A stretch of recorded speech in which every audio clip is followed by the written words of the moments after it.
Mainit ang pagtanggap ng PBA fans kay Justin Brownlee sa kanyang unang pagpapakita sa media. Eto na mga idol ang ating best player and best import of the conference. Pero bakit maraming fans ang tagilid sa bagay nito? So ayun na nga mga idol, tabla na sa 2-2 ang standing ngayon sa serye sa pagitan ng Magnolia Star Hotshots at San Miguel Beermen. From 2-0 in favor sa SMB, magkasunod naman mga idol na ipanalo ng Magnolia ang Game 3 and 4. Parang aabot pa yata mga idol sa Game 7 ng series. Back to business daw mga idol ang Star Hotshots sa PBA Commissioner's Cup Finals. Tinalo ng Magnolia ang SMB sa Game 4 sa score na 96-85. Finally, back in action si Tyler Bay mga idol at pinangunahan niyang Magnolia at kumamada ng 26 points, 12 rebounds and 6 steals while shooting 6 of 13 from the field. Samantalang kinanani The Beast ang depensa with 9 points and 11 rebounds and 2 steals while shooting 3 of 8 from the field. Kahit bumalik na mga idol si Jericho Cruz sa PBA matapos masuspende sa Game 3, hindi mga idol naging sapat ang kanyang binulsang 11 points. Bagsak mga idol sa 3-point shooting with 1 of 6 3-pointer attempt.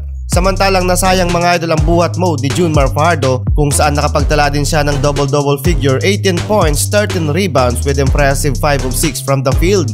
Nadali mga idol ang SMB sa 3-pointer kung saan meron lang silang in total of 8 successful over 37 attempt. Daming sayang mga idol, si Boatwright nga mga idol ay inalat din sa 3-pointer. Isa lang mga idol ang naipasok sa 9 attempts niya beyond the arc.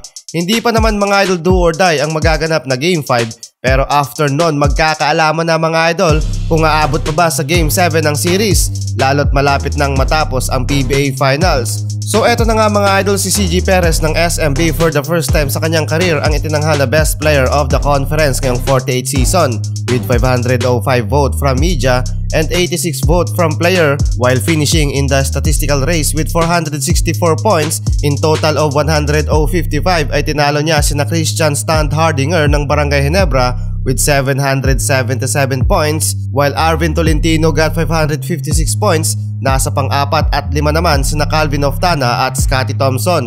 Samantalang nakuha ng Phoenix Fuel Master Import na si Jonathan Williams ang best import of the conference ngayong season.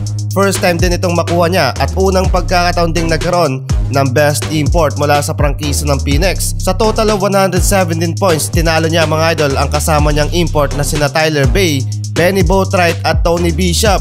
Pero nagtataka ba kayo mga idol kung bakit siya? Buhat lang naman niya mga idol ang Phoenix papuntang semifinals na wala masyadong lokal na suporta in terms of firepower and star power. Samantalang maganda ang stats ni Benny Boatwright kung titignan natin sa PBA website. Yun nga lang mga idol, hindi niya nakompleto ang paglalaro this season. Samantalang present si Justin Brownlee sa naging laban ng Magnolia at SMB sa Game 4. Mainit mga idol ang pagtanggap sa kanya ng crowd sa arena. During halftime na-recognize mga idol si Justin Noype Brownlee bilang part of the Gilas Pilipinas squad kung saan pinangunahan niya ang ating national team para may panalo at may uwi ang gintong medalya mula sa Asian Games.